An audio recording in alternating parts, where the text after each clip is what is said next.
Yeah, namaste everybody, Master Praveen here. So once again, we will go the practice of the wheel pose.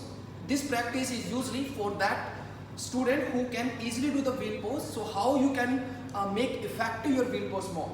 So you can see we are putting the blocks here, the 10 blocks with the supporting wall.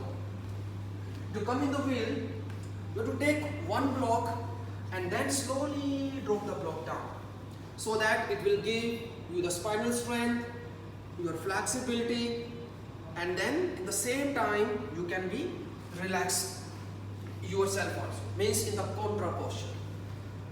This practice also give you the enough control in your body, and during the yoga practice that is also very important, like how you can connect yourself and how you can control yourself.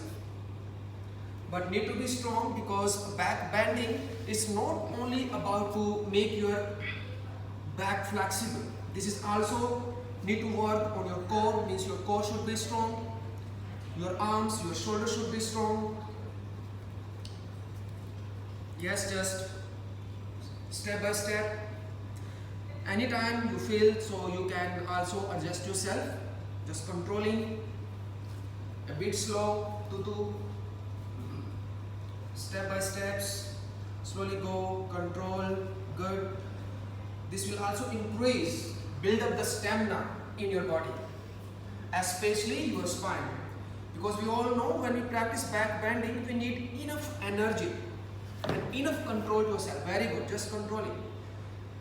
Very good. And then now the one more. We are giving the challenge for the 10 blocks. Slowly, just slowly. You can take the spot with the wall initially.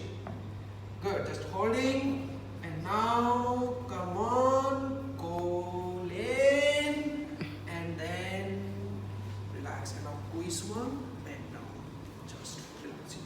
So you can see this is a very, very effective practice, but you need enough guidance to practice. Thank you very much.